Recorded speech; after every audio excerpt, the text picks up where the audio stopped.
Welcome to the Press Row Show, the #1 rated pregame, intermission, and postgame show this side of the Mississippi, south of the Arctic Circle, north of the equator, and also west of the Malloy Hole. Of what? The Malloy Hole. What the hell is the Malloy Hole? The Malloy Hole, also known as the Malloy Deep, is the deepest point in the entire Arctic Ocean. And that is fitting because the Arctic is also where the North Pole is. So Santa Claus, when he needs to cool off after a long flight with Rudolph and the rest of the reindeer, he plummets deep into the depths of the Malloy Hole. And while you're down there, you can go for a swim. While you're down there. Yeah, you can. Merry Christmas! Ho, ho, You know what, ho. Russ? You know what I think is interesting? Like, Come on in how many times and know me better, man. How many times when we're doing the show, because we have these wonderful lights shining on us during the entire time we're live, do we have people walk by and snap photos? Yeah. And I don't think they have any idea who we are because, today you forgot the banner, so they have no idea it's the Snow the Goalie podcast. That's right. But I'm wondering how many times people take pictures and get home and look at their pictures and go, who the hell are those guys that we took a picture of? Uh-huh. I mean, I see it all the time, right? How many times do people... There was a girl who just walked by. She snapped a photo. Okay. It happens constantly, at least 4 or 5 times a game. And I wonder how many times people actually take a picture. That's when they say that is Anthony SanFilippo on Twitter, at SanFilippo. That's Russ, at Joy on Broad. And they are very clearly the hosts of the Press Row Show, the #1 rated pregame, intermission, postgame show. So I hope so. That's what they say. Many people are saying.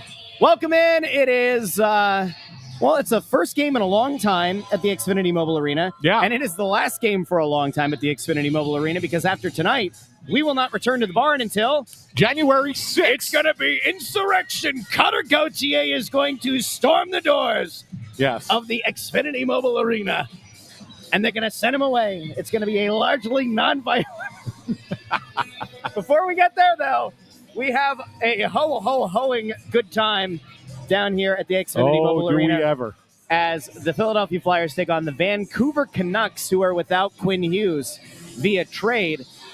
And, Ant, we can go a whole lot of ways in this one, but obviously we got to start with this morning. There's been a big story going around, and it is Rick Tocchet and the way that he handled the media today when asked about young Matvei Michkov. Now, I do have the clip if we want to kind of go back and forth. We have a little extra time tonight, Ant, because puck drop, since it's an Amazon game, will not happen until roughly 7:45. So but there's still going to be the anthem beforehand, 2 anthems Pish posh. beforehand. So we'll probably Pish be out by about 7:40, I would say. We'll see.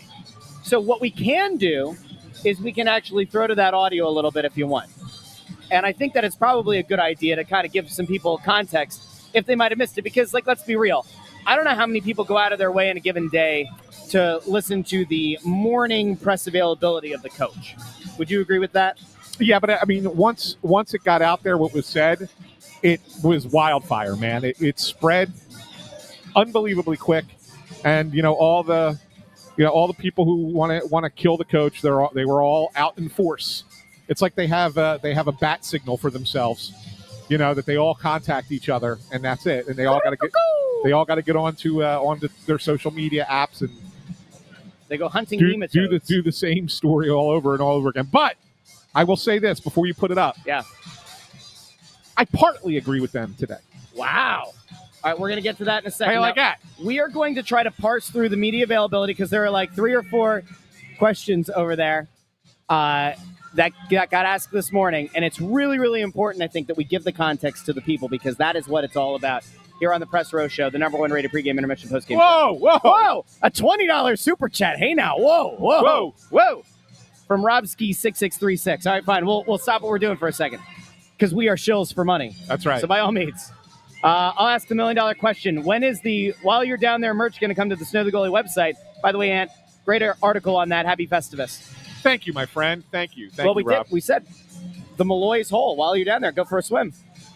Did you know that it's the lowest point in the Arctic Ocean? I had never heard of it until tonight. Well, that's what I'm here for. I was today years old when I found out. Oh, look, Andrew, one of your friends. There's another elf. Right here, Andrew, there's another elf. There's an elf. You're an elf. Oh, people haven't seen Intern Andrew yet. Yeah. There he is. Intern Andrew, he's here. In his elf costume. Intern on a shelf. Hi, guys. right, we're going to come back to him in a little bit. Yeah. All right, Robski, thank you. All right, we're jeez.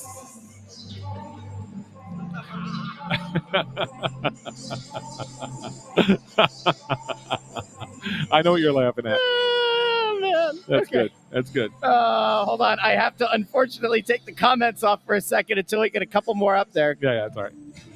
But that is really funny. Yeah. If you're into immature humor, you can't have immature. Come on now. Sophomore humor not allowed in society anymore. Humor not allowed at all, especially that silly podcast. That's right. we we wouldn't delve into humor on this show. All right. Let's go out to the Rick Tocchet availability. Now, I have to admit, I couldn't actually hear which question we're on here, so we might do a little bit of skipping around. But Rick Tocchet took exception. I know I have it memorized now. I just don't know about the timestamp. Because I was there. At this point, let's just set the context. Rick Tocchet gets asked a bunch of questions this morning about Matvei Michkov, mostly because of the video of Michkov appearing to argue with a coach and with Rick Tocchet on the bench at the Rangers game. So let's go out to this is Rick Tocchet earlier today. This is what had Flyers Twitter in a frenzy.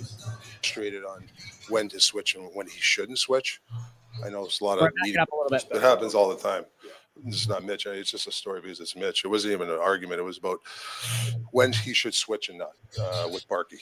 And he's getting it when to switch and when not in the power. But that was all. He was just getting frustrated on when to switch and when he shouldn't switch. I know there's a lot of media people like to let him do what he wants, but there's a time to switch and when to switch. And that's really what it comes down to. All right, so I want to start with that one, Amp, because that was the first question, by the way. I did a full breakdown over on the Russ Joy Show. Find it on YouTube and wherever you get your podcast. And I did a full breakdown on Patterson. See, we got you covered in the video, we got you covered in the audio, and in the written form. 2,000 word content. We're a dynamic duo over here. Yes, we are. 2,000 words in this economy? I had to break it down by question and answer and everything. So, there's a lot of extra words. So he throws this media thing out, which annoys me. I'll get to that in a little bit. But he throws out this idea that even though some media people want to just give Michkov a pass no matter what, he explains that the disagreement or whatever on the bench was about when to switch. Now, you and I talked about this off air. Yeah. About whether it was Barkey or not. I don't think that's necessarily the most important part of the play. It's a matter of fact, I used an ellipsis because I think that he misspoke when he said Barkey, because we actually went and looked at the lines, the way that they were going on and off the ice. And right before that, there was no switch with Barkey. So there was a switch. There were switches with Barkey later, but at the time of that argument, it wasn't about Barkey. It had to be another player. Okay. So I think Tocchet misspoke in reference to the player, but that was irrelevant, right? Okay. Let's go to the next one. But the thing that I wanted to address there is that I think everybody made a big deal out of that exchange that was caught on camera and made it about Tocchet and Michkov. The Michkov, when he was heated and demonstrative, was because he was speaking in Russian. When he was speaking in Russian, he was not speaking to Rick Tocchet. He was speaking to assistant coach Yogi Svechkovsky, who could speak Russian to him. Yes. Right? So that's who the initial back and forth is with. Tocchet comes in to try and calm him down a little bit. So I know that everybody wants to make it about Tocchet versus Michkov because that's the juicier story, right? Sure. But it really wasn't that. It really wasn't. And Tocchet did get involved in the conversation, but if you watch the second part of the conversation, once Tocchet starts talking to him, Michkov's a little bit more calm and less demonstrative because now he's speaking in English, and that's the difference. All right, here's your next question. Talked about, as he's sort of Kevin Kerr's on the question here. He's kept the right attitude off of the ice behind closed doors with you. Have you seen that continue? But at the same time, he's obviously getting frustrated at times too, I would think, when he's not scoring. Yeah, any high, guys that want to score goals, they get frustrated, but you can't let it affect your overall game. You got to continue to go to the spots. Keep going to the middle. Keep getting to that that slot area when we already have two guys down low. Like, don't go behind the net. Like, things like that, you just got to stay with it because he'll get those chances. He had some chances against the Rangers. He had half a breakaway. He had a two half of breakaways. Now he's got to play a little faster and separate himself. That's what he comes down to. You can't get frustrated and just keep working. When you mentioned this, All right, so let's I guess dissect that one, Ant. Yeah, I mean, I think Kevin's question. He answered Kevin's question differently than way it was asked, and I think that he probably could have given an easier answer there. I had suggested he could say something like, "Yeah, he's still working hard and improving little by little, and we're helping him get through his frustrations," and just left it at that. Yeah. But the fact that he went into some other stuff that Mishkov's going on there, like.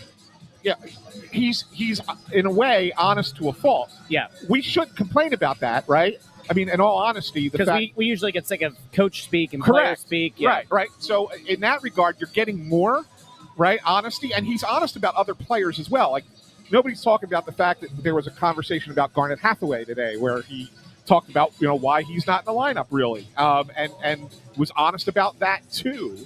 But I mean, that's not important. That's not as important because it's not Matvei Mishkov. Correct. Right. All right. So now we get to a Jackie Spiegel question, and this is where it feels like Tocchet's demeanor today changed a wee bit. Yes. Switching with Barkey, is that we talked about? I think it was in Buffalo about his short shift. Is it in relation to that? Where she's asking about the short shifts, if it's hard to hear at home. Well, he comes off if he's, we tell our players when you're tired, get off. So if he's tired after 20 seconds, get off. I don't know. What do you want me to say? People, he's getting enough shifts. Hold on. I don't know why that just died out. Vladar and DeVore. Yeah, prayer. I get you. Maybe too short of a shift. Is it? We tell our players when you're tired, get off. So if he's tired after 20 seconds, get off. I don't know. What do you want me to say? People, he's getting enough shifts. He's coming off short because sometimes he's tired. The big deal of that is.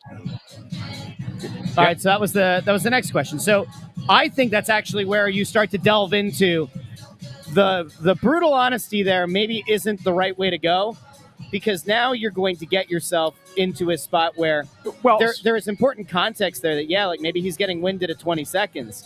But then to me, like that actually opens up conditioning and maybe the coaching a little bit more the staff about the lack of ability to get him into shit. Like, I don't know. My problem with his response there is it's hyperbolic a little bit. I mean, he's not coming off after 20 seconds, right? His average shift time is 45. Okay. Right. So, I mean, are there some shifts that he's on less than 45 seconds? Yes, but there's also some shifts he's on longer than 45 seconds. So the use of the 20-second things, I think that's a little hyperbolic. Okay. And yeah, maybe, but you get a little bit of the crux of that, and the importance of him putting that out there is, this is really where everybody's been complaining about his ice time. It's not about he's not being deployed. The only time that you can sit there and make an argument about his deployment is the overtime, which we've done on the show. We talked about that on the show. But in regulation, he's getting a regular 5-on-5 shift and a regular power play shift. He doesn't kill penalties. So but everything else in regulation, he's out there. He just cuts his shift short. And part of this harkens back to the first answer where he said, where he was talking about the switching. Sometimes when you say there's a right time and a wrong time to switch, sometimes you have to stay on the ice, even if you're a little tired, because it depends on where the puck is. You want to make sure your team's in a good spot. You don't want to make a bad change and allow for an odd man rush or whatever. Or if you make a change, even if the puck's deep in the offensive zone, now the forward who's replacing you is coming on for an extra 20 seconds. You're throwing off the lines, right? So you got to at least give it a little bit more. So I think that was what that was about. All right, here's the last question. And this is the one that blows it up. This is rolling a grenade into the media room. Yeah. You working with him today? It seems like he's willing to want to work on things, and he's a competitive guy. Have you just appreciated his sheer competitiveness? That's we're 10 and there's 17 and 10. We got a good record. I've answered 6 Mitchkov questions. I mean, enough's enough, guys. I'm getting a little. I mean, we got Vladar having a great year. Drysdale playing really good 5-on-5 for us. Yorkie's doing a really good job. Like, we got a lot of other players playing good in the team game. So, I mean, this is the 5th question. I mean, I know you guys. I appreciate it, but you're trying to make something that's not. He's got to learn to play the game, and he's trying. And he's a lot better defensively. He's a lot better playing a team game, and that's how you win hockey. It's not about catering to one person. I hate to tell you guys. That's it. So that's actually where I went, and I used a term on my show today that I don't use a lot. Yeah. That was condescending. And it was dismissive of the people in the room who cover the sport. Now, are all of the writers and the media people in that room at any given time, are they all as qualified, as good, as talented, whatever? No, I think that some people are better writers than others, all that lovely stuff. But the assertion that it is a media-driven narrative is nonsensical. It's completely nonsensical. And I'm going to point out something very simple, okay? And I'll unpack it real quick. Rick Tocchet knew exactly what he was getting into when he came here. Yeah. He's not in year 3. He's not in year 2. He's in year 1. He actively chose to leave Vancouver to come here. He knew that when he took over the helm of the head coach of this team, that the most high-end player, the player who projected to have the highest likelihood of having an elite skill set, is Matvei Michkov. He knew exactly what he was getting here. He knew exactly the kind of player he was getting. He knew exactly what he was not going to get from other players on this team. And he knew damn well that as a guy who's been not only a coach, but has also been on media panels working for Turner, he knew exactly what he's getting into here. And so it is disingenuous to act as though this is a media-driven narrative. The fans as a whole, and the media to some extent, are a conduit between the fans and the players and the coaches. The fans are upset, and the media to some extent is then trying to communicate the fans' ire maybe and try to get answers that the fans want, and that the player who is the one that you would say is most likely going to contribute at a high level to potentially, hopefully, being a Stanley Cup contending team down the road, that guy hasn't taken a step forward. He's taken at least a step or a step and a half backward. And so people are trying to get to the bottom of why. And that's all. And so there were no questions that were asked unfairly. There was nothing there that was even like, hey, Rick, I don't know if you noticed, but Matvei Michkov seemed to play a lot better under John Tortorella. Does that mean you're not as good of a coach as John Tortorella? Like, it wasn't asked like that. So, yeah, you're going to get asked questions about Michkov. Guess what? Torts did too. And if Tocchet decided to leave tomorrow and they replace him, that next coach would get the same questions about Matvei Michkov. Yeah. That is part of the job. That's part of the game. And by the way, I saw somebody surface it today.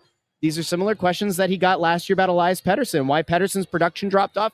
So this is part of the role. And Tocchet is a very media-savvy coach. He's a guy who's aware what is being said, what's being written about his team.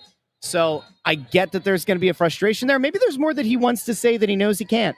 Like, maybe there is something else. You mean like about talking about Vladar's injury? Did you see that at the beginning where he said that? Yeah. Where he's like, I would wish I could tell you guys, but NHL rules. Yeah. So maybe there's more that's going into this, and he can't say because he would burn the player. Oh my God, that's a Doug Glatt jersey. That woman has a Doug Glatt jersey, okay. A Halifax Highlanders from Goon. Okay, you're distracted now. Sorry. That's all right. That was amazing. But I don't know. You make sense of it because I took umbrage with some of these assertions. So here's the thing, right? And I've been on this show, and I've been on our Snow the Goalie radio show and everything, and I've said all along that this, the way they're handling Michkov is the way they have to handle Michkov this season, right? They have to, just because it's the nature of it. And people who say that, oh well, he said this about Pettersson, came into camp out of shape last year. That's brutal honesty, guys. Because let me tell you something. There have been so many players in the history of this sport who have come into camp out of shape, and coaches have not said it. And you can go back through many seasons, and you look at guys and say, well, they had a down year that year. I wonder why they had a down year, even though they played the full season. It was they were out of shape coming into camp and couldn't catch up, right? It's a big deal. So the Flyers are trying to handle this as best they can, all right? So you're not going to get me to criticize how they're doing it. The criticism I have of Tocchet is not recognizing the flashpoint that Matvei Michkov is, conversation about Matvei Michkov is. And the comparison that I made in my story today is I said that Michkov matters more to this fan base than any other player on this team. And I compared it to Shohei Ohtani of the Dodgers. I said, right? If the Japanese media is there at every Dodgers game, are they there because the people in Japan love the Dodgers? Or are they there because they love Ohtani and then maybe to a lesser extent Yamamoto and Sasaki, right? Those guys. It's all about the player. If it wasn't all about the player, we would talk about Britton Covey as much as we talk about Jalen Hurts. Yep. Right? I mean, so it's about the player. And so in that regard, there's nothing wrong with these questions. Now, if there was like you said, if it was a gotcha question, push back against it. I have zero problem with a pushback against a gotcha question. I have zero question with pushback against a question that's unprofessional. All right? I have zero problem with that at any time by any coach in any profession or even a player. Right? I have zero problem with it. But those questions were relatively innocuous in the sense that they're trying to just glean some context about what is being said or what happened on Saturday, and he got frustrated by it and shouldn't have. And that's where I think Rick Tocchet was wrong. And not about what he said about Mishkov, but how he's dealing with the questions about Mishkov. That's where I think he's wrong. Well, so I saw this one over here. This was a while ago, but I started.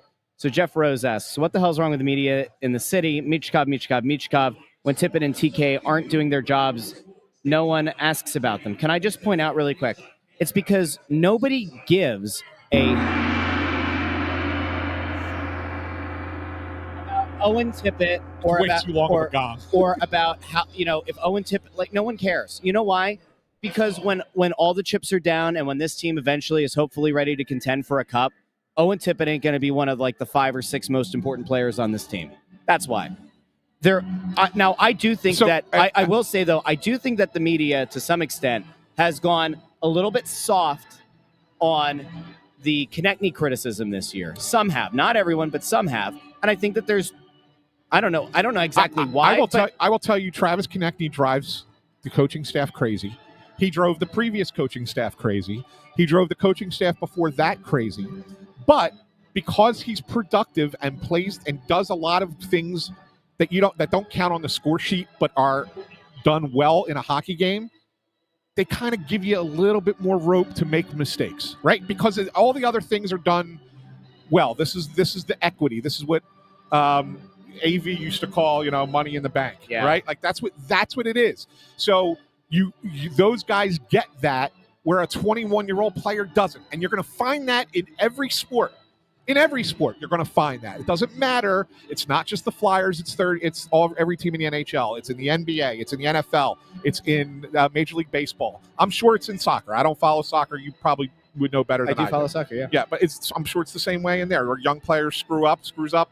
They're coming off the bench and playing like the last 15 minutes of the game and not the whole 90, right? And then sometimes you get a team that takes a flyer on you that's a legitimate premier club, and something goes sideways and you find yourself in like the 2nd division of France and you have to work your way out of that. That's a hell of a lot harder to work out of there than it is to work yourself out of the Chateau Bow Wow. This happens everywhere, right? This happens everywhere. But yes, Rick Tocchet needs to be more cognizant. And like you said, he's media savvy. And so it surprised me that he got a little persnickety about that today. That's why he doesn't get away with it with me, though. So like if he were just some Joe Schmo coach, or if he were a guy that had no experience at the NHL level, or he didn't have media training, I'd say, all right, he's just like your typical hockey coach. But Tocchet's different than that. Like that's not the case. And he's done this a few times this year, and I'm trying to understand why. Like that I think ultimately is kind of you're certainly not fooling me. I don't think that he's fooling anybody in that room, and I don't think that you're fooling the fans or the people who are consuming the content. No, but I will say this. I mean, we do have to remember, and I think this kind of does get lost sometimes, that he's been a coach here for 34 games. Yeah. It's not that long of a time. Those of us who are here dealing with it on a daily basis, like yes, it seems like it's a lot longer than that, right? It seems like, well, you should have it figured out by now. Why haven't you? But I mean, in essence, he is trying to, work his way through, what you have with this team and who can do what within the system, who can't do what, who you're going to allow to, give a little bit more freedom to, who you're not. Those things are still. It may take the whole first season to figure out some of those things, right? It really might. And that's just, again, the nature of being a coach for the first time with a new team.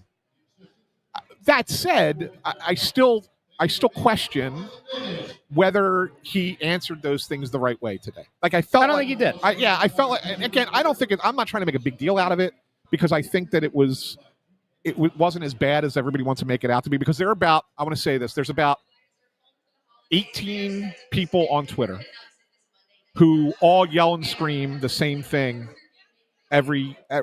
I firmly believe that they really aren't Flyers fans, that all they want to do is make life miserable for Flyers fans. And so those people will always come out, and they have some followers, and they'll platform themselves and make this big thing and connect everything, and everybody gets caught up in it, right? I don't think today was as big a deal as everybody wants to make it out to be, but I do think it was a misstep by the coach. It's an unforced error. And you know me, I hate unforced errors. Yeah, it's just a misstep. That's all. It's one of those things that, like, listen, how do I say this in a nice way? He has a point. The team is 17, 10, and 7.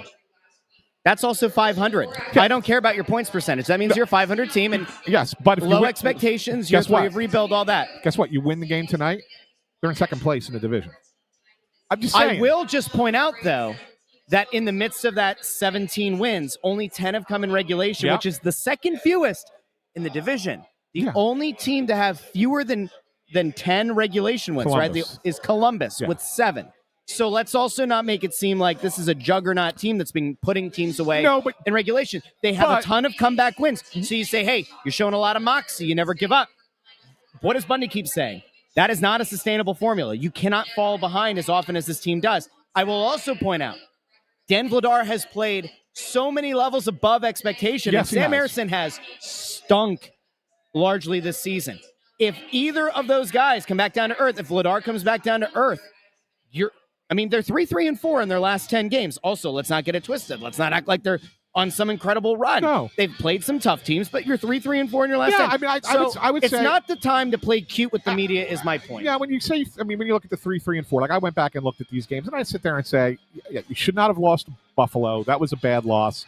Losing the extra point in New York is not great, but I also put that one more on the goaltender than I do on the team. I thought the team played a better game against the Rangers than they did against Buffalo, and probably deserved the 2 points and didn't get it.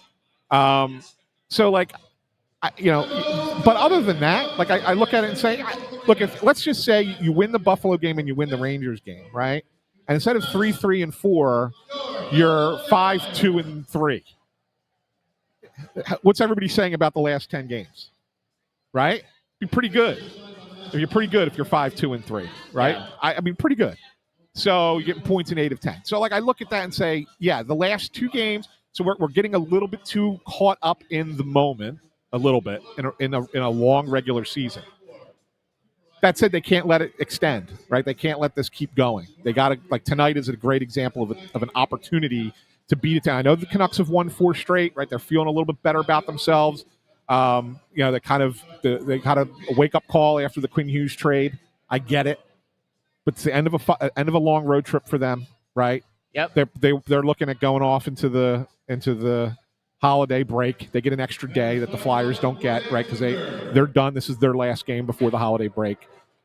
I get a sense that this is a real opportunity for the Flyers to jump out on a team and take advantage of a team, who feels like they've already had the successful road trip. And so it's an important game for them tonight. If they come out and play a bad game tonight, then I think you can start asking some questions. I really do. I think it's fair. All right? I think tonight is an important game for the Flyers. Well, and I think, just add to that what we've already kind of talked about. Like, the Christmas break is nearly here, and you're talking about a team that isn't going to play again in their home barn until January 6th, and it's a long way away. Yeah. All right. So we have about 9.5 minutes, I think, until they're going to turn things over. Lauren Hart apparently is going to be singing up here at some point, not during the anthem. Yeah. But, there's the man. Wow, look at that sky muffin. I love that sweater. What soft light through yonder window breaks it as the east and Bundy is the sun. I'm a thorn between 2 roses tonight. Absolutely. You got your Christmas sweats? Kind of like one. It's not really Christmas. I said to Russ before we went on the air that because I have to go downstairs, like I didn't want to wear a goofy Christmas sweater. I thought about bringing it and then changing, but I'm like, I really want to do all that. So I didn't do it. Sad. Yeah, it's all right. Sad. He's got to believe in himself a little bit more, Bundy. Yeah. He thinks people are going to give him a weird look for the sweater. Yeah, but my sweater's got a reindeer pooping out the back. Like I don't. Oh, that's weird. Get a normal. Oh yeah. Get a normal one, you weirdo. I don't want to do that in the locker room. You're telling me Maria was okay with you having a poop? She bought it. She bought you the poop? The sweater. The poop sweater? Yes. All right, Maria. I see you. Yeah. All right, Bundy. We're having a conversation here about Tocchet's availability this morning. He's taking an exception to the Michkov questions. He got a bunch of them, and he wasn't thrilled about it. Just a cursory opinion on your side of things. When you hear a coach get, I guess, frustrated with the line of questioning or that there are so many questions around a specific player, one, do you think it's fair that he gets frustrated? And two, I mean, isn't it what he should kind of expect to get questions about the player that people are most focused in on this season? I was just going to say, there's nobody that Flyers fans care more about what he's doing on the ice, off the ice, in between the ice, doing everything than Matvei Michkov. And when there becomes a little bit of a, I don't want to call it heated, a hot discussion on the bench, which would not be the first time in any pro sports league that somebody's had a discussion that was animated with their head coach. And that sometimes is a good thing because you're trying to get better. They're trying to do the right thing. But in terms of, his availability today, I think people want answers and just to find out what's going on. And I don't think it's always the best thing to just deflect away from it. But at the same time, I understand that, if he's getting questions every single day about one player, he's not the only guy on the team. And I can understand Rick's frustration with that also. Yeah, I mean, Bundy's 100% right. He just echoed what I've already said. So, yeah, I mean, I don't want to belabor it. Like I said, this isn't the end of the world. There will be, the media is not going to be deterred by this. There will be additional Matvei Michkov questions in the future, right? It's going to be there. So that's all. I mean, it is the most important topic this season for this team. Yeah, right? I mean, it is. And it's because he theoretically is the only player on the team right now. And I know that there are some differing opinions on the panel, but when you look at which player maybe has the ability to be a superstar or have an elite skill set, the Flyers drafted Michkov because they thought he had that. And I don't think there's another player on this team that has a quote-unquote potential elite skill set. And that's why the fans are going to be worked up the way they are. I don't think that they're wrong in this case, and we'll see over the course of the season. I mean, he's going to keep getting asked. Until Michkov starts producing again, which, God willing, will happen this year. If Michkov is at this pace all year and has the kind of warts on his game that he has so far this year, well, the questions are going to get louder as the season goes on, and they're going to get louder into the offseason. So you just kind of hope that at some point it levels out. Oh, Gritty's coming out of the ceiling. No, right behind us. Yeah, if you're watching on TV, you probably just saw our backs. Anyway, one thing I did want to bring up with you guys, because we didn't have a chance to talk about him yet, is the fine performance in his first NHL game by Denver Barkey. Yeah, he was actually one of, I'm going to do keys if you guys want them. Heck yeah. But he was outstanding, and if you actually want me to do the keys to the game, I'll do them right now. And go right ahead. I mean, I thought, I said this, I was talking to Chris Pronger today. Chris Pronger's in the building because Amazon's got the game. And I was talking to Pronger, and I said to him, you tell me if I'm wrong. I said it was one of the more impressive debut games by a player that I've seen in a long time. And he agreed. Pronger agreed with me that it really, really was that impressive. And so I have Denver Barkey. He's key number 3 for me, but I'll read him first. The rookie made a splash in his first NHL game, recording 2 assists and being relatively efficient in all 3 zones. He's a guy who can energize the lineup with his effort and instinct. A smaller stature player who plays with huge heart and a ton of confidence will look to keep the pedal to the metal in his second NHL game at home in front of the Flyers fans. That's number 3. They'll go to the other 2 here. Don't take the opponent lightly. Vancouver has won 4 games since the Quinn Hughes trade. They have given up just 6 goals in 4 road games, with 4 of those goals coming against Boston on Saturday night. The Flyers cannot take this team lightly, as they are playing far better than they were the first 7 weeks of the season. Number 2 on my list, power play. Although the Flyers' power play went 2 for 5 against the Rangers, it really fell off the cliff in overtime. The Flyers need more player and puck movement in the offensive zone. During the OT power plays, the Flyers had possession but were relegated to moving the puck around the perimeter and making for easy kills by the Rangers. Yeah, it was interesting. I saw a little bit of the skate this morning. They were working on some power play stuff. They moved Barkey into that bumper spot with Michkov on the half wall. I'm going to be curious to see how that works if they get an opportunity to use that tonight. I still think that's the second unit. I don't think that's their first unit because it was 2 defensemen at the top. which was Sanheim, and I believe it was York, I think, on the other side. And then it was definitely Mishkov, Barkey, and Owen Tippett was the group. So I think that's the second unit. But I'd like to see how that looks with them out there tonight. Yeah. All right, guys, I guess we can get into predictions. Yes. Who's in net tonight? With Dan Vladar. Vladar is in net. Yeah. So Thatcher he's back Demko for Vancouver. Thatcher Demko for the Canucks. Demko was one of the names that came up in the offseason as a potential trade target for these Philadelphia Flyers as well. All right. I'll go first. Good. I'm a little bit worried about this one. Okay. I am. I want to imagine that the Flyers are going to have a real nice night here. It's right before Christmas, right before Kwanzaa, right before the New Year. Hanukkah's over. I want to think that there's like a nice little building of momentum happening. And yet, I'm fearful. What are you squinting at? No, What? go ahead. No, go ahead. I'm fearful about this post-Quinn Hughes trade Vancouver Canucks team. And yet, I am going to go with the Flyers tonight. I'm going to take the Flyers to win, but I think it's going to be an ugly game. I think it's going to be like a 4-3 game. I think you're going to get some weird wide-open moments. I want to go 5-3, but I'm going to play conservative, 4-3. Okay.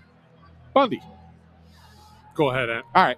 I'm going Flyers. I think that Vancouver, like you said, they've won 4 in a row, but this is the end of a 5-game road trip for them. It's already been a successful road trip for them. They're going on to their Christmas break immediately after this game. So I think this is one of those ones where it's like, yeah, we just want to get to the 4 days off before for the holiday. And I think that the Flyers recognize how important this game is for them after choking a point away in New York and losing the game in Buffalo. I like the Flyers tonight 4-2. That's a tough one. Vancouver has played some good games in Philadelphia over the last decade. They won 3-0 here last year. They've won 4 in a row, including a 5-4 overtime victory over Boston the other night. Flyers have been reeling lately.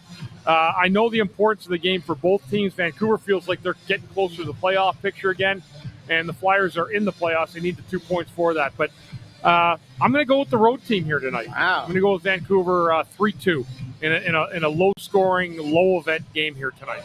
Let's bring on other than our favorite elf, intern Andrew. Who will have a poem tonight, right? Yep, First I have it intermission. ready. Awesome. I agree with Bundy, low scoring, but I'm going to go 3-2 Flyers.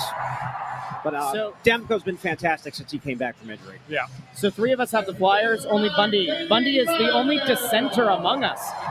Will this be Bundy's opportunity to get himself? I was close to taking the Flyers. I'm just calling the stocking for the Flyers fans, huh? Yeah. You hate to see it. Come on, Bundy. No, We could have gone. I love the 4 for honesty. 4. I love it. I mean, that's what we're all about on this show, right? So. All right, we will be back during the first intermission, second intermission, and postgame. Do us a favor if you haven't done so already. Like the video, share the video, subscribe to the channel. We will be back. Intern Andrew's got a poem. We've got trivia time. We've got the stat of the night. And we may have some additional hilarity along the way on this final game of the calendar year 2025. At some point, we got to talk about Christmas cards. We do. There's a heated conversation to have about Christmas cards. Yes. All right. Until then, we'll talk to each and every one of you in the first intermission here on the Press Row Show.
Astro Show, the number one rated pregame intermission postgame show this side of the Mississippi, south of the Arctic Circle, north of the equator, and west of the Malloy Hole. Have you ever heard of the Malloy Hole? No, I haven't. The Malloy Hole is the deepest part of the Arctic Sea. Wow. And I think we're west of it. I mean, if you think about it, you are somehow west or east or north or south of anywhere in the world. Yes. It just depends on how you look at it. Depends on your perspective. Right. And I'll give you some perspective. The Flyers nearly tripled up shot attempts in that period. 14 shots on goal for your team, your town, your Philadelphia Flyers. Only 5 for the Vancouver Canucks. Didn't feel like that, though. No. For some reason, it didn't feel like they swarmed them with 14 shots. They had a power play. They've taken some perimeter shots. It's a good first period by the Flyers, though. They had the better of the play for sure. Yeah, they did. I thought Demko made some nice saves for Vancouver. There was that great shift by the Couturier line. Yeah, with Tippett and Barkey. Yeah, Tippett and Barkey. They had a couple of really good chances there. Also, the power play when it was Mishkov and Barkey out there. They had a couple of shots there. I thought that they looked good. I thought the penalty kill looked really good. Yes, really good. Yeah, right. Really solid by the penalty kill. 1.5 penalties that they've killed off so far. But yeah, nobody's been able to break through. I don't necessarily think it was a boring period. I know a lot of people are saying it was boring and blah, but I don't think it was that. It was just there wasn't a lot that happened goal. Obviously chances and opportunities. But I thought that there were little things that you watch and you're looking at and you're watching how certain guys play, and there were a couple of nice plays. Like I thought there was a shift where Konechny made a couple of nice plays. He had that no-look backhand pass from behind the net. Yep. That was a good one. Boy, if that play goes sideways, though, you're having a different conversation. Well, but yeah. Of course, because you want to criticize it, but that's beside the point. If Mishkov attempts that pass and it goes the other way, I thought Mishkov made a couple of nice passes that were similar, in all honesty. I thought Barkey made a nice no-look behind between the legs pass in his own zone to create a breakout. There were a few. Like little things that you look for in the period, I thought that they were all there. Yeah. Yeah, it was a good period by the Flyers. They did a lot of tactical things very right. Systems-wise, they were perfect. And I thought the way they defended and kept a lot of Vancouver to the perimeter, they did an outstanding job both on the penalty kill and 5-on-5 of doing so. Vancouver had nothing in the middle of the ice. Yeah. Nothing. And look, that's how the Flyers have to play, right? They do. They just have to. There's nothing wrong with that. But not that there's anything wrong with that. Hey, Bundy, Denver Barkey, your thoughts on his play so far? Obviously, he's not a guy that they probably plan on calling up right away, but there was an injury to Bump, so Barkey got the call sooner. He's not a big guy, but plays a pretty interesting game. Your thoughts? Gets around the puck, gets to the front of the net. He plays a fearless brand of hockey. Like, he was a couple of guys cross-checking him in front there towards the end of the first period. Didn't seem to bother him at all. I think the more traffic that there is, I think the more that he will excel. That's at least what I've seen. But I've seen a guy that, is not afraid to play. He's just going out and playing hockey and doing a good job of doing it. Yeah, the interesting thing with him, I got to talk to him a little bit this morning as well. When you come from where he came from, which is what I mean by that, the London Knights, right? You play for the Hunters. You kind of get a sense of what it's going to be like when you get to this level. Right. They are really, really good at instructional hockey in that way with that team. Of course, London goes far. He was the captain of that team, so he's got a little bit of moxie. Scored 2 goals in the Memorial Cup winning game for the Knights. So he's got a little bit of that already within him. He just got a little Mike Richards in him, where he's kind of like guys wins at every level he's been at. Yeah. Yeah, he's had success everywhere he's just been. Knows how to play at that clearly level. He's been flamed for being small and smaller stature, and that's why he doesn't get the notoriety that he probably should get. That's why he got picked in next to last pick of the 3rd round. I'm so surprised though that he never played on a World Junior team. Yeah. That's unbelievable, really. Even for smaller guy, I would have thought he would have had a chance to play on that. Yeah. So, but hey, really, it's going to be nice to see. I think he sticks for a little bit here, and if he keeps playing like he played in the first game, it's going to be hard to send him back down. Correct. And that is what people have been hoping for, right? Yeah. I think anytime you have the ability to have a little bit of an infusion of one of the younger guys from the Phantoms when they get to come up here and they look like they belong here. Or they don't look overwhelmed by the moment, and they don't look like they're overthinking everything. That's when you start to get excited. That's when you start to feel like, all right, things are a little bit closer. Maybe some of these guys are closer to being maybe not every night players, but pretty close to it. And that's where you get excited. I'll tell you, though, one person who's always on their game, one person who's always ready no matter what, no matter the game, no matter the opponent, is intern Andrew. Ladies and gentlemen, here from the North Pole, intern Andrew is here with, well, he's got the stat of the night, and I believe he's also got a little poem in him. Yeah, I think he's going to be fired up tonight because, by the way, best crowd of the year by far. Yeah, biggest game. There's not an empty seat here tonight. It's overpacked up here. Like this level's insane up here tonight. So it's great. It's awesome. So I hope that he's ready to go.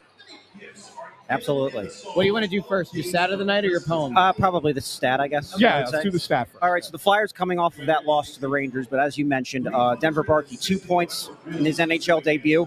He's the first Flyer to do that in their NHL debut, having multiple points since March of 2022. Flyers legend Hayden Hodgson did it. Yep. Wow. He had a goal and assist.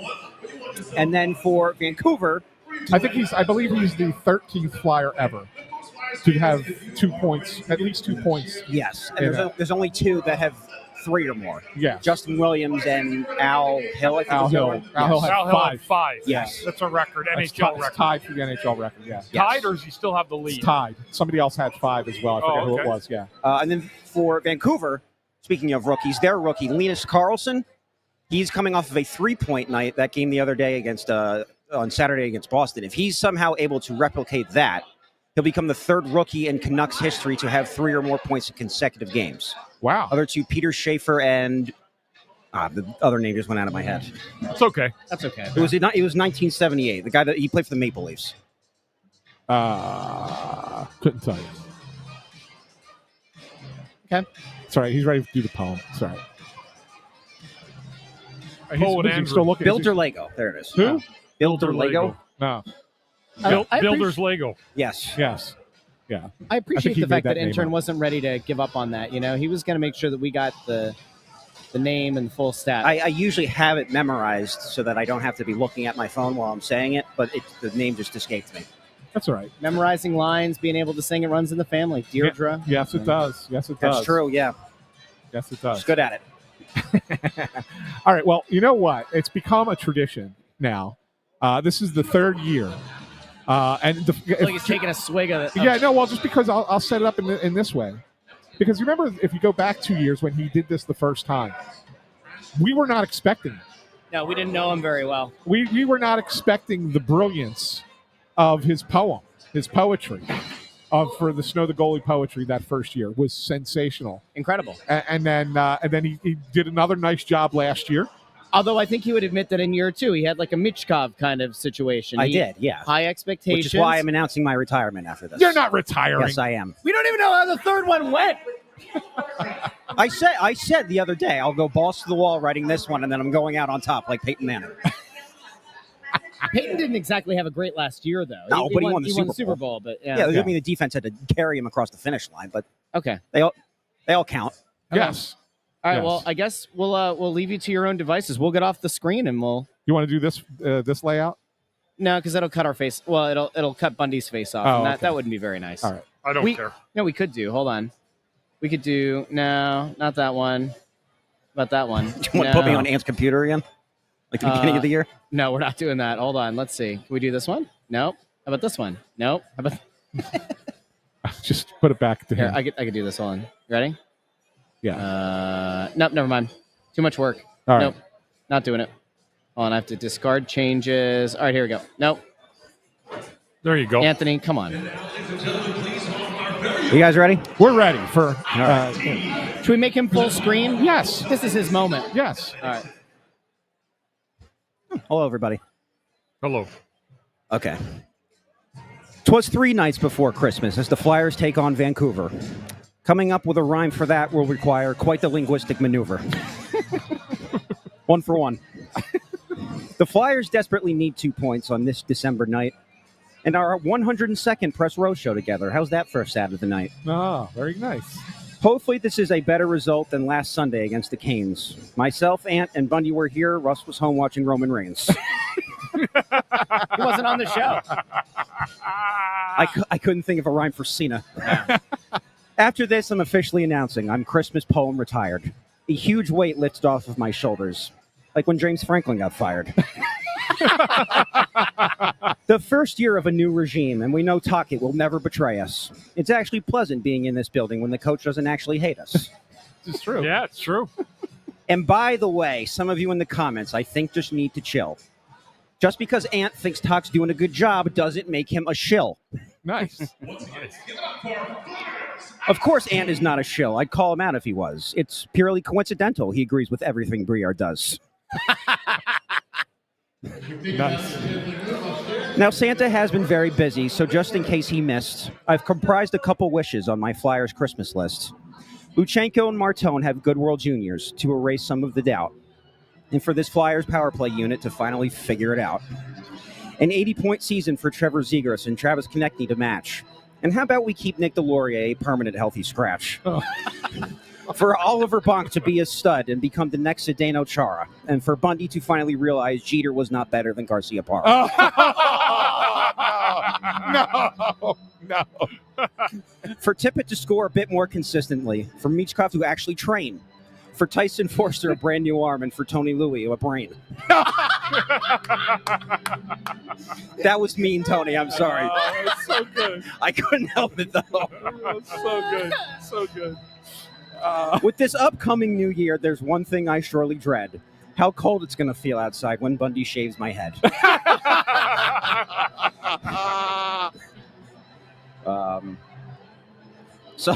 So let's hope the Flyers pull this out. Everyone send out a prayer. And we'll be here for Postgame to explain. What happened there? Another year of having fun as we continue to cover the Flyers. And now from Christmas poetry, the intern finally retires. So I leave you, Philadelphia, with this one final phrase. Merry Christmas to all, except for Cutter, Torts, and Kevin Hayes. Great job, Andrew. Thank you.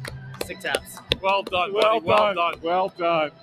Oh, I can't wait for Amadeo to clip that one up. That's wonderful. That's great. Yeah. Great job, intern. Thank you. Way to go. Way to go. I think that past year, too. All right, Yes. Tony did like that. I was worried that he was going to be mad at me. Nah, he's you good. cannot Tony retire Louis, after that. Tony Louis is a good dude. He can't retire after that. He's a nut job, but he's a good dude. That was Andrew great. can't retire after that. No, we'll see. He's not allowed. We'll talk. Let's see what the schedule looks like next December, and we'll have a conversation. I just think the bit's kind of done. You think the bit is done? Yeah. What? Oh, I bet you if we put a poll out, I can put a poll. that people would disagree with you on that. I'm going to put a poll right now on the Snow the Goalie YouTube channel. If you're not there yet, get over there. ASAP Rocky. And we're going to ask the question, should intern Andrew retire the Christmas poem? Oh, look at that. Look. Aunt Maureen just sent a super chat. She's a nice lady. What a great gal. Oh, Aunt Maureen. That's Thank you. unbelievable. We get 49 cents each.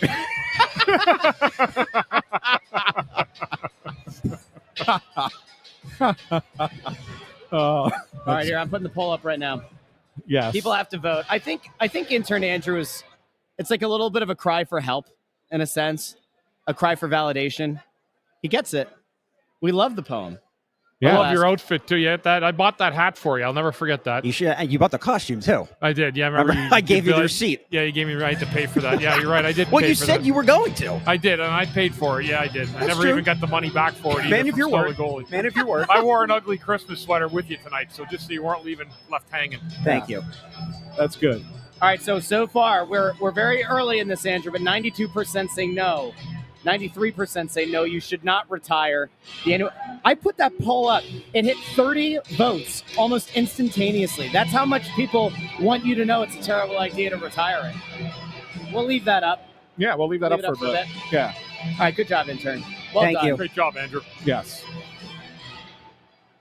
All right, so there's another thing that Anthony wanted to get to, Bundy, before we get into the rest of the game, I guess. Christmas cards.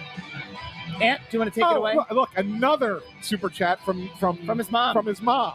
Better wait, Mom. Yes, Deirdre with the super chat. Thank you so much. Thank you. He's awesome. We love him. He's a gift. Anthony, you want to take over this Christmas card? So thing? Bundy, did you get your Joy family Christmas card? No. It was sent. Yeah, I don't have it. I got mine today. Yeah. And that's great. Did you check your mailbox today, Bundy? Yeah, it's a great job. It's a great. I haven't checked the mail in 2 weeks. It's a great card, right? And so here's the thing, and I want to know if I'm a bad guy, right? So the Joy family card is beautiful. It's wonderful. I get designed by St. Nancy. I get Christmas cards from 30 families every year. They send them in the mail. Same people every year send me the Christmas cards. Maria puts them up, whether it's on the fridge or on the counter or whatever. I have never once sent a Christmas card. Really? Am I a bad person? No. Am I a bad person for not sending Christmas cards? No, I don't think so. Not at all. I just don't do it. Like, I want everybody to have a great holiday, and I'll say Merry Christmas and Happy Holidays to everybody. But I just don't find the time to go out and make a Christmas card and have it sent out to a bazillion people. Yeah. You see this? Yeah. Chris Freed said Ant is the Grinch. Didn't I say that to you earlier on the phone? You did. Yeah. I said you're the Grinch. Yeah. Andrew, am I a bad guy? I never understood the point of them. Of Christmas cards? Yeah. To wish well to those who mean something See, in your I- life. You know what? text I me. can pick up the phone and call. Yeah, I can say Merry Christmas to everybody or Happy Holidays. I or mean, I whatever. appreciate you sending them. Yes, That's right. There's nothing wrong with receiving them, but although- I don't have to send you pictures of my children. Now, I don't here's think. what. You have children? Can I go No. over? Can I go Not over? now. And so far, I'm not a bad guy, but which makes me feel good. But now I'm going to be a bad guy Oh boy. because there's a little part of me that thinks people send Christmas cards. They don't just send the cards, right? It's always photos of themselves, Right. and their kids and family and dogs and everything else. Okay. And I think it's a little self-serving. Why? Eh. Well, did you notice what's Are on- you wishing me Did- Merry did- Christmas, did or, you do you notice- or do you want me to know that? Oh, look at us, we're a wonderful family. Did you know that on the back of the Christmas card, there's a whole thing that has nothing to do with us? Yes, I saw it. About the birth of the baby Jesus. Yes, I did. I saw it. It was very nice. So is that self-serving? No, Anthony? that one's a little bit different. That's right. Yeah, but I think that some of them are. Well, some of them definitely are. Like Right. when you get one where it's like, here we are, at, in Turks and Caicos, or like, here we are in this villa in some remote island off of the coast of Greece. I have one person. Oh, we got the games back on. Oh, we'll continue the Christmas card discourse. Wow, that was fast. That was fast. All right, we'll talk to all of you in the second intermission. Like the video, share the video, subscribe.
Astro Show, the number one rated pregame intermission best game show this side of the Mississippi, south of the Arctic Circle, north of the equator, and west of the Malloy Hole, the deepest point of the Arctic Sea. The Flyers have a 1-0 lead. They do. And what initially looked like a Grunstrom goal ends up being credited to none other than Nikita Grabenkin. The fourth line is a buzzing a little bit tonight. Anthony, tell the people what you said to me about this fourth line tonight. It's certainly the best fourth line they've iced this year. As far as fourth lines go, it's just the most competent fourth line that they have. There's some skill there. A little bit. There's some grit. Yeah, no, It's a bunch of dudes trying to fight for their NHL jobs. I like it. I dig it. Two of the three, well, actually all three have played on the fourth line at some point this year. So it's not like they haven't been there, but it's the first time the three have been together. Yeah. So they've had different machinations in that spot. But this is the first time those three have played together, and I think it's the best fourth line they've had. Yeah, it's a good fourth line because it brings some work, some energy, some net front presence. They've done a good job, and it is. I mean, you had a lot more skill than you usually have on your fourth line. So I like the makeup of it, and I like the fact that they're the only line that's got a goal in this hockey game at all tonight. Yeah, no, it was the period. The second period was a lot like the first, right? Yeah, but it just. Good point here by Landros too, is saying depends what your fourth line, what you need out of your fourth line too. That's what I was saying. Like if there's a tough guy or a couple tough guys on the other team, it's always good to have a guy like Delorier in the lineup for that to neutralize and offset that. But this line, as it's comprised tonight, is a much different looking, better looking line in terms of it. It looks like it could be a third line. Yeah, like I mean, it could be. It's not quite a third line, but it could fill in as a third line, right? Yeah, like that kind of thing. Yeah, for sure. Does that give credence to the people in the hockey community who are very much of the belief that the fourth line doesn't need to be the mucker grinder kind of thing, that it could be a line that does have a little bit more skill to it than like the. Let's pump the brakes a little bit. I'm asking. Like, I'm not saying that's true. This is not a skill line by any stretch of imagination. It has more skill than what they've had out there. But if you're, comparing. I'm not saying that it's a skill line. I'm just saying comparatively. Yeah. To like it's a fourth line. Garnet Hathaway. It's a fourth Nick line Delorier. that can occasionally get you a goal. Okay. Right. That's what it is. Yeah. It does not.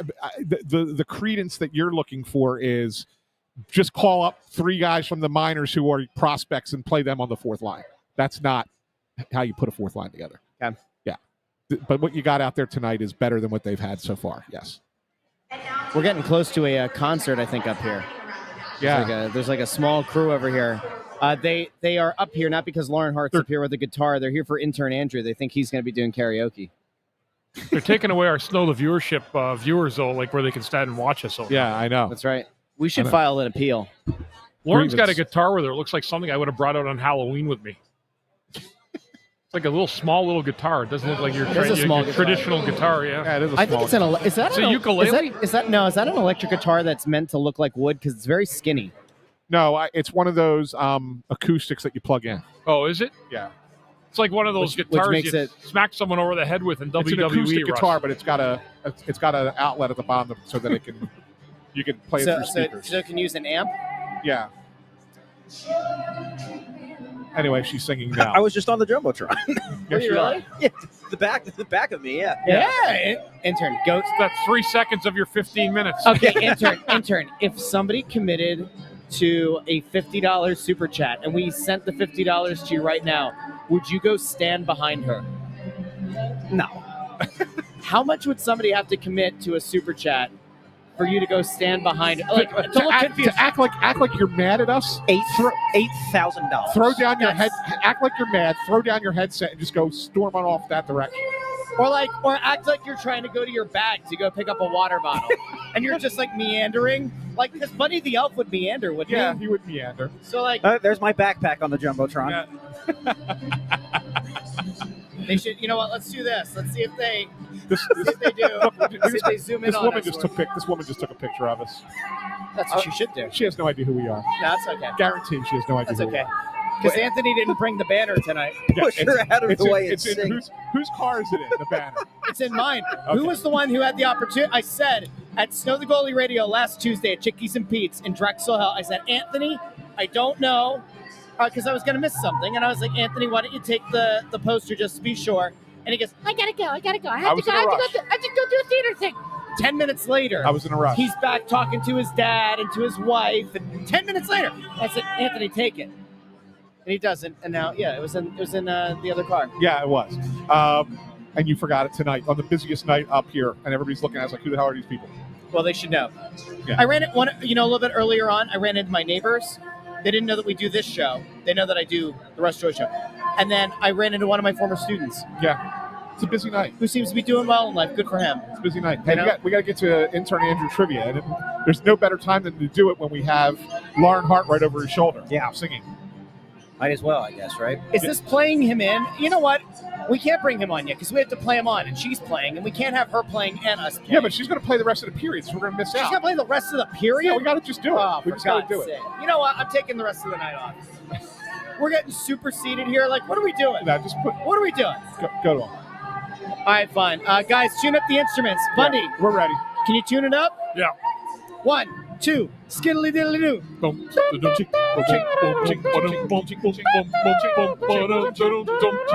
Right there.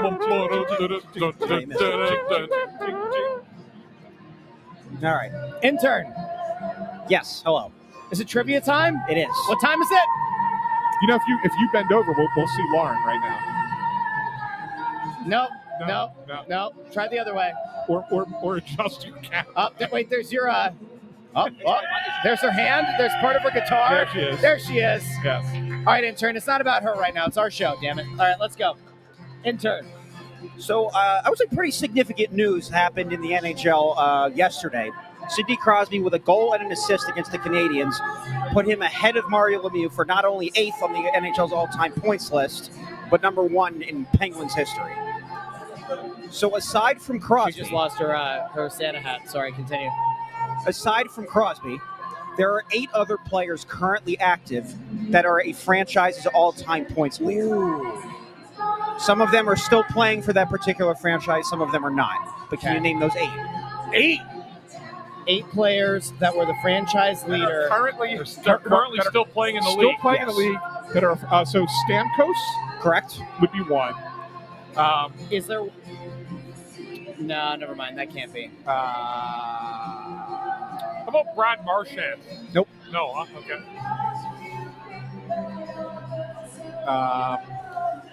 Who would be on the all-time? Like, give me like the top 3 Blackhawks. So I'm trying to think of like newer franchises. So Seattle. Colorado. So Seattle. Who would that be? Matt Beniers? No. What was his name? The guy who scored the brother played here. Or no, McGinn. That's close, but not quite. What's the name I'm thinking of? God damn it. For Seattle, right? Yeah. How about Vegas, Jack Eichel? Nope. Mark Stone? No. Wow. So would that be for Vegas? Might that be what the hell's his name? The French guy. Not Pierre-Edouard Bellemare. Jonathan Marchessault is correct. Jonathan Marchessault, yeah. So you're at 2. Yeah.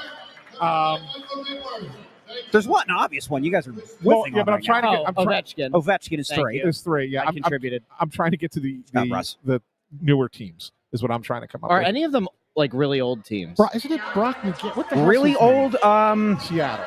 Not really. I can't Okay. think of Seattle. I don't know that one. I probably know it when you say it. Well, it wouldn't be Shane Wright. Who's been there? No, it's. Why can't I remember the guy's name? It's a Mick name. It's an Irish name. It's just not on the tip of my tongue. I just as soon as McLovin. as we say it, it'll be like, yes, that's it.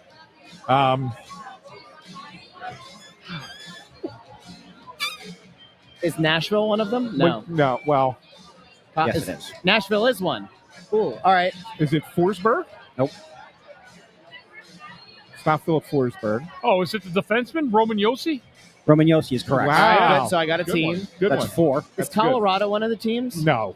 No. Okay. No. Sackett Is- still has it. Yeah, Sackett. Kitty's getting close. Still a few years away, though. Yeah. Does Utah count? Yes.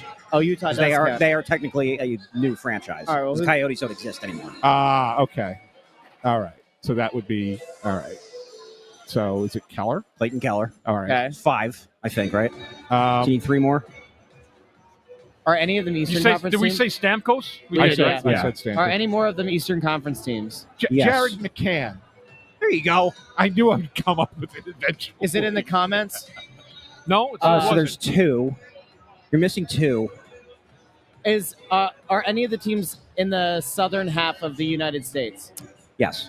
Is one of them Dallas? No. Is Still- one of still them Madonna. Is one of them the Panthers? Yes.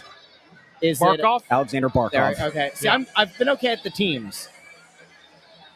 All right. So we got all the newer teams, right? It was my stat of the night earlier this season. Ooh. Wow. Well, Winnipeg's got to be the other one, right? Winnipeg, I knew it. I don't think it's Scheifele. Is it Scheifele? It's Mark Scheifele. Mark Wow. Scheifele. Okay. All right. Just did it this year, Scheifele. Okay. There we go. Good work. So we got all 8. There you go. That was a good trivia question. Good trivia. Yeah, I like that one. That there are 8, but it was you had to think about the newer teams. Yeah, that's. Yeah, that was the game. I'll At tell you first, what. when I saw that, I didn't think Keller would have counted because I would have thought Shane Doan, but I didn't realize the Coyotes didn't just move. Yeah. So the Mammoth are actually technically an expansion franchise. Yeah. Yes. Okay. The Coyotes still kind of exist if they ever go back to Phoenix. Okay. They'll revive that. Yeah, but I read so in lieu of doing another expansion draft, they just said take all the Coyotes players. Yes. Yeah. So You know what? Big Amadeo's drama right. you deserve it. You deserve a Bitzel. And yeah, we all, by the way, video guy Amadeo Bundy, our guy who clips up all our videos. Yeah. Brought us homemade Bitzels. Oh, really? Yes. Anybody want a pizzelle? No, I'm good, thank From you. the from the Gracia family? Yeah. I'm good, thank you. I will be taking them Now, home. give me one. What the hell? There we go. Give it to Bundy. And I can tell that they have anise, which is important. They use anise oil. I talked to Anise Amadeo's oil. dad because a lot of people use anisette, and he said it's anise oil Yeah. and something else, but it's not just the liqueur. It's the Yeah, it's good. It's quite lovely. This guy's just now saying Crosby. Yeah, that's what it was based on. Very good. Very good, Amadeo. Big Bitzel fan. we got to be honest though. These were made by Amadeo's mom. Oh, The credit was very clearly given. then Mrs. Drosky, thank you very much. Very good. Fantastic stuff. Oh, there you go. Anise seed and oil. Yeah. So, Yeah. I love the smell. What? What did Tony just say? Stop. Take the comments down. Tony Louis in trouble. This is why I want you to get a brain. Oh, man. Very good. Good stuff. Good stuff. All right. Well, we went off the rails that period. Oh, you know the thing I was going to say about the Christmas card people? Oh, go ahead. The last thing? Yeah. So I have one person, they send a Christmas card every year, and in the card is like tell me what you think of this one. It's like a 3-page recap of what their family did in the past year. Really?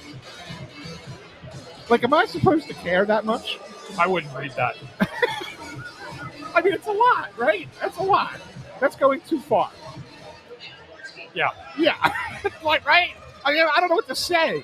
Like, I get it, and I see it, and it's like, and they got like a couple pictures, like on the Yeah. like they put the pictures in the paper as well, and it's like, here's what the daughters did, and here's what the sons did, and this and that, because they're grown. Like, it's not like a family with young kids; they're adult kids, and they're just saying, where they're living now and what they're doing, and I just think it's a little much. I hope those people are watching and they're going to come get you. There you go. Eeny Meeny You says, what type of narcissistic lunatic does that? Yeah, it's weird, right? All I will say is it was someone who was at my wedding. Did I meet this person? You may have. Oh, I'm pretty sure I know who it is. No, well, we'll talk about it. off air. I can imagine, based on the people I met at your wedding, we might be doing that. So, anyway, they're coming back out for the third period here, guys. Dave Town, hey, somebody give Dave Town some hockey talk. That's right. I just said it. We're getting ready to start Dance. the third period. Dance, boys, dance. Yes. Because, we didn't do enough hockey talk in the first two pregame, longer pregame and first intermission. Bundy, just stay the course here, third period, right? Yeah, just go out and play. Good, keep it solid defensively. Don't force anything. Vancouver has had nothing in the middle of the ice. They haven't had a whole lot at all. Most stuff's been from the perimeter. Vladar's made the routine saves he's had to make, but I don't think the Flyers have to do anything crazy here. They got a 1-goal lead. They got a chance to make it a 2-0 lead. If they get it to 2-0, this game will be over. Yeah, I'm pretty sure that's the case. I agree with you. I think it's one of those things where the next goal is the most important goal. Yeah, it is. Right? Bundy, Greg Mack has a very important question. How important is the first 5 minutes?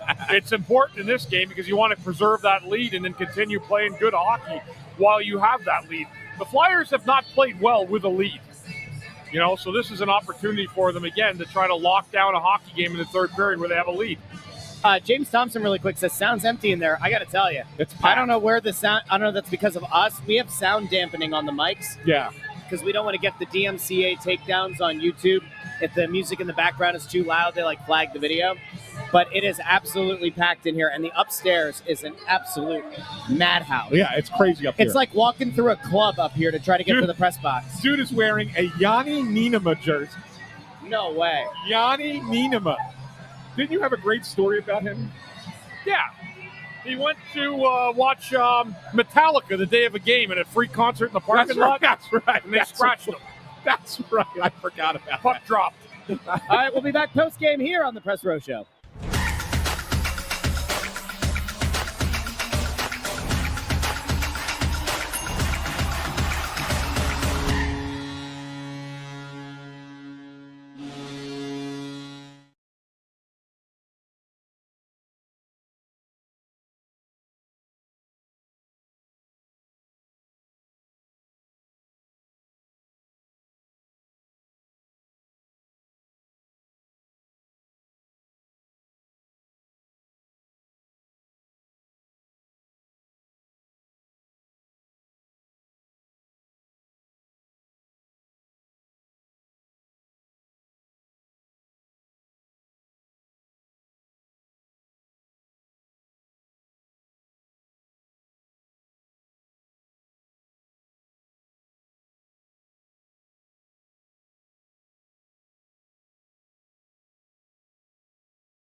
Welcome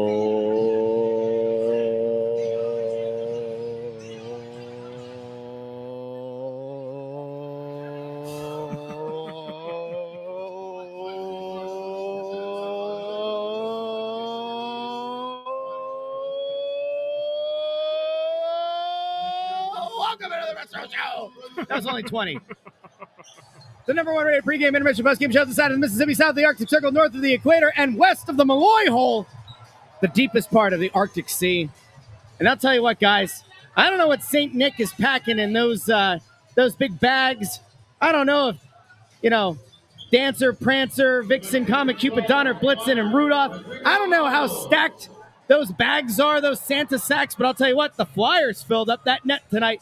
5 goals for the Orange and Black in the only home game left this calendar year. Yep. We shan't return until the calendar flips until the year 2026.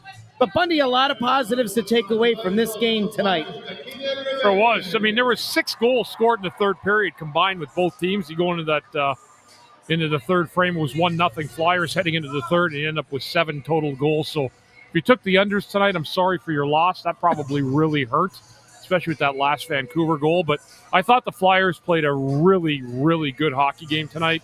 I know I tweeted that Vancouver, or X, whatever you want to call it, that Vancouver didn't have much in the middle of the ice, and they really didn't through the game until the end when the game was out of reach and game just got sloppy. But I thought the Flyers played a really, really good game, an important 2-point game for the Flyers coming off a lot of losses, even though they're in overtime, and they got the job done. So on to Chicago tomorrow, last game before Christmas, where they have a real haul in terms of a road trip after Christmas, and be a good way to get another 2 points tomorrow night. But I thought tonight they were excellent.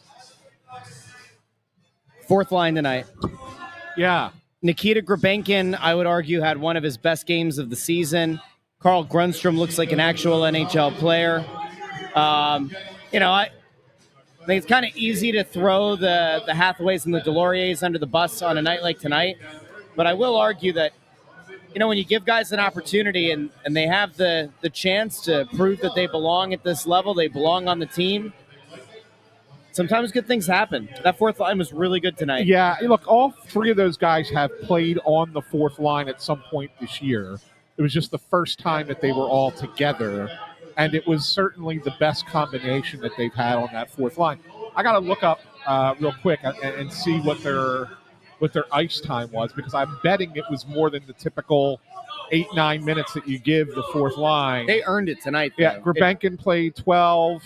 Abel's 14 and Grunstrom 13. So yeah, they all played more minutes tonight than the fourth line usually gets.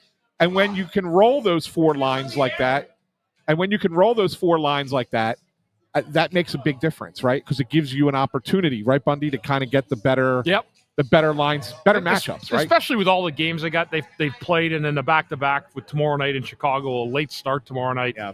You wanted to roll your 4 lines tonight, and that's exactly the luxury that Tocchet had available to him tonight, the way the Flyers played. It was a tight game most of the game, but I thought the Flyers had the better of the chances. They really had territorial advantage, and I don't think Vancouver had anything really scary until they actually scored in the third period. You know the leading ice time of a forward tonight? Trevor Zegras, but guess what his minutes were? 18. 16:37. And that led all forwards. That led all forwards. Wow. It just goes to show how balanced the 4 lines were for this one. I mean, listen, you gotta give credit where it's due. Yeah. And this really was a game where you were getting contributions from just about every line. That fourth line deserved their minutes tonight. By the way, there was some. Yeah, there was a question over here for you, Anthony. We'll get to the question in a second. Okay. I just want to give this little stat out. Yeah, we talked about how big the crowd was. 19,996 tonight. The largest regular season crowd in this building since April 7th, 2018. Wow. Yeah, I mean, it was hard to find an empty seat in here tonight. Yeah, it was unbelievable. This place was packed. The whole upper level, which is usually pretty indicative of how people are feeling about the team, was absolutely jam-packed. It was like trying to go through a club to get over to the press box. Intern Andrew had to throw some elbows to go get some tubular meats. When you're dressed like this, you should absolutely be allowed to have as many tubular meats as you want. You earned it tonight, intern. Good job. Thanks, Russ. Appreciate For that. those who might have missed it during the intermission, too, he had a heck of a poem. We did have a poll up. 77% of respondents, I think it was 200-something voters, said intern Andrew should not retire the poem. This is probably going to go to a longer debate. Guys, it was a... Getting to throw the bows.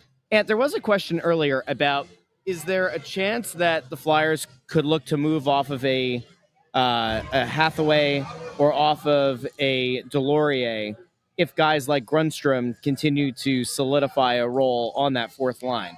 I don't know who's making a trade for Delorier. Delorier's got a no-trade clause, keep in mind. Well, great deal. Right. I would imagine that Hathaway, despite the fact that he hasn't really produced points, maybe there's a team out there that sits there and says, I could fix him. You can carry both those guys as extras. Yeah. You can. It's okay. I mean, you're not going to call up somebody to carry them as an extra, so you can just carry those guys as extras for now. I think it's fine. Yeah, I mean, if Grundstrom and Barkey have absolutely pushed guys out of the lineup, and Barkey's going to take some time. I don't want to jump the shark too early on him yet because he plays well, but whether or not he's ready to play every single night in the NHL at this stage of his life and career, I don't know yet. We'll have to see what the decision these guys make with him. But, there's other guys in the minors, too, that they still have viable options for, one of them being Alex Bump. He's been injured. He's out for like a week, I think. That's why he didn't get the call-up. So there's a couple things that are kind of like floating out in the breeze a little bit. But there's no doubt Barkey's had an impact. He played pretty well again tonight. I'm just looking around here. We get to this point in the year. We get to this just before. Hey, Merry Christmas. Merry Christmas, Mike. Merry Christmas, Mike. The viewers wished you a Merry Christmas, too. It was there. Yes. Mike just gave the salute. Have a great New Year as well. We'll see you on the New 6th. Year, buddy. Yes. See you, Mike. I'll see you. Great organist. You just take a look around, and everybody kind of gets like the warm and fuzzies, Yeah. I think the only people who are going to still be in the building between now and the New Year are the security folks. But everybody else. I got to step away for just 1 minute. Oh? Yeah, I was the AP guy tonight. Yeah. And their Slack channel is not working, so I got to call them to make sure they got the story. And I don't want to do it on the air. You could have just waited like the minute until we signed off, but that's fine. Go ahead. I'm just saying. Go ahead. Yeah. Just create a giant void in between me and Bundy. There's a hole where Anthony SanFilippo used to be. Now Bundy's gone. What do we do? There he is. Hey there. Do you think we can be off the air by the time he gets back? Oh, yeah. Absolutely. Yeah. Was there anybody else that stood out to you? Vladar was like really close to having his first shutout of the season. Yeah, Anthony he wrote was. that in the AP story. Yeah. And as soon as he got done, he like had the whole little blurb written up, and then they scored. And then he goes, ah. And the funny thing is, I actually root for chaos when Ant is the AP writer because he has his whole narrative written. He has his whole and anything changes late. There's a lot of changes late in this game today. and all the late goals and everything. So it kind of blew up Ant's story a few times, which warms the cockles of my heart. Listen, this is interesting too. So go back to Dean real quick. Dean Youngblood says, "Thanks, Lawton, for getting us Grabenkin." I mean, that's what he got. He was part of that deal. Yeah, he did get you that. You know who Anthony reminded me? Holy smokes, they're pulling a chair. That is not a whale dying. That is a chair being pulled. That's a big chair. That is a big chair. It's going right there. It's going right there. There it is. It's back in its home. Oh, well, it's good to find your home, Can you believe Toronto actually gave up Grabenkin and a first for Lawton? Yeah, because they're dumb teams out there. That is some of the dumbest stuff I've ever seen in my life. The fact that, listen, I like Lawton and everything, but the fact that someone gave a first-round pick for him at that stage in his career is insanity. It is. Well, it's insanity. That's part of why people have been kind of theorizing that, like, if the Flyers were to fall out of this thing around the deadline, Dvorak would get you first. I mean, think about what Dvorak has been this year compared to even what Lawton was last year. He'll get you first. I would love to see a scenario where Rasmus Ristolainen plays himself into a good spot and then. But anyway, that's not for today. On the whole tonight, Bundy, I think solid game for this team. Yep. It would have been easy for the Flyers to kind of lose sight. Oh, and Ant's coming back. It's all about Ant. Intern, what do we do here? What do we do with this guy? Holidays. Merry Christmas. All right. Sorry about that, guys. Yeah. Mr. Associated Press. Their Slack channel wasn't let me log in. It said that there was a code. You had to put a code in. Yeah, but it goes to an email address that I don't have. Why don't you have the email? Because they said it's set up internal. Like I don't have it's a fake AP. This is like when my parents, I have do you guys have anything set up for like your folks where like if they try to reset their Google password, you get an email, like you try to block it so they don't change it again. My parents change their email passwords at least twice a day. No, but you know what I do for my parents? What's that? So, because I didn't want them paying the cable bill any longer. Oh, that's so sweet of you. So what I did is I cut the cable to their house. That's not fair. No. So I have the I'm a streamer and I have it on their television, right? So that they can just turn on their TV and watch it. Okay. If I want to watch live TV, I have to use a Chromecast to stream it to my TV. Yeah. Because it's on their television. Yeah. So I take the extra step at my house. Wow. So that my folks don't have to. What a you know what? That's the holiday spirit, Bundy.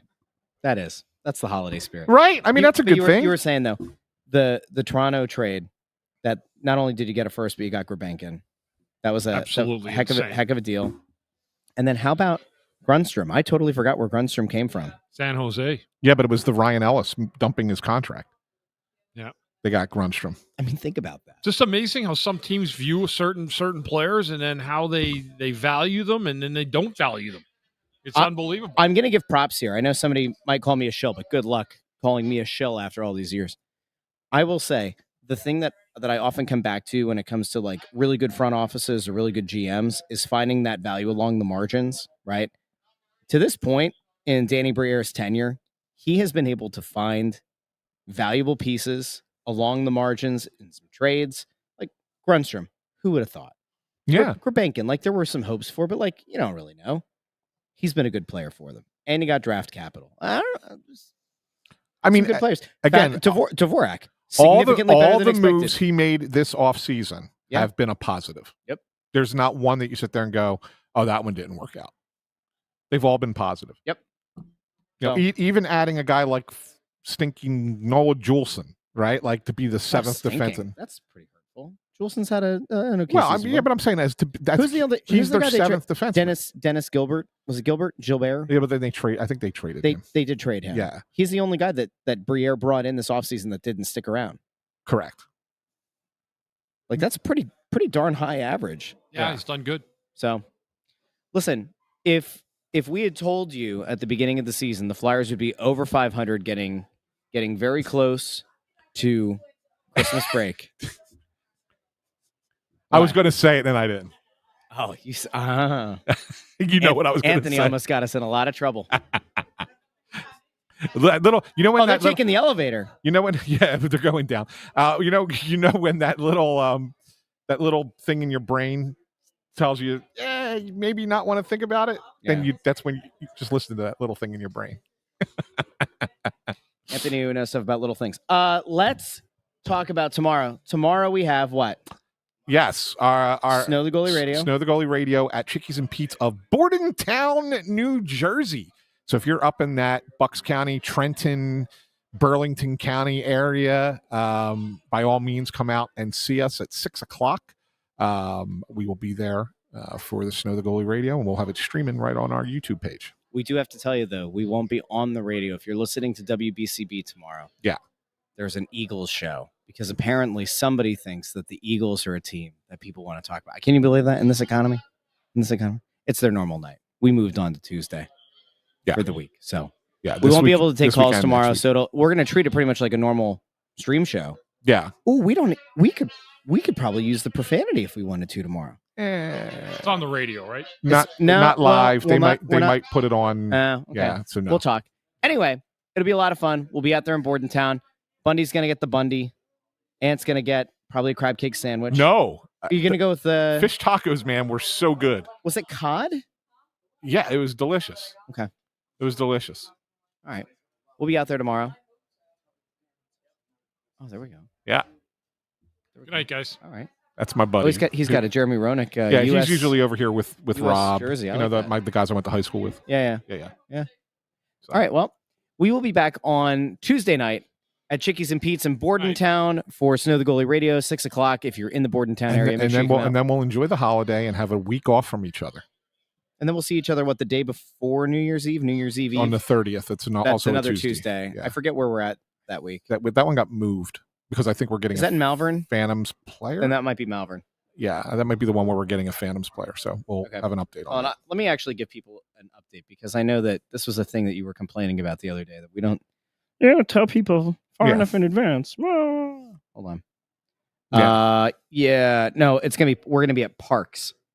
Is that where we're at on the 30th? We will be at Parks on the 30th. Okay. At Parks Casino in Ben Salem. So tomorrow, Bordentown. Next week, New Year's Eve, the 30th. The 30th, a Tuesday as well. We will be at Parks. The following week, I don't know where we'll be. We'll put it out. Yeah. We'll put it out. And by the way, we won't be able to see intern Andrew until the new year. So happy holidays, kid. Is this it for him? You as well, guys. Yeah. Happy holidays. Merry Christmas. Yeah. Enjoy your new year. Do my best and then say goodbye to my hair. Yes. Your best. Yeah, I'm not sure I'm doing it in early January. I got to get some new clippers, so just stay tuned on that one, all right? But the quicker you cut it, the quicker it grows back. I'm working on it. I'm working on it. You know what? I think do we hold off until the playoffs? I don't know. We'll figure it out. I'm not doing it on the 6th, so it's the first game back, and I'm not. Yeah, it's also the Cutter game. Yeah. Well, that actually does make sense. Cut his hair.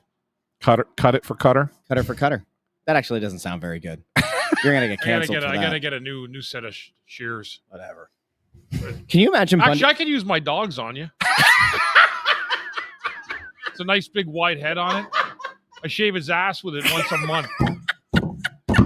Nah. Amadeo, clip that. This is Dan Hilferty. Welcome to Snow the Goalie. You're in for a treat. All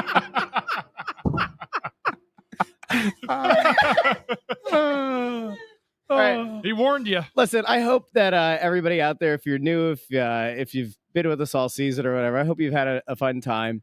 We will be back in the new year with the Press Row Show on the 6th as Cutter Gauthier and Anaheim come to town. Otherwise, make sure you join us the next couple of weeks at Chickies and Pete's in Bordentown and then Parks Casino on Tuesdays.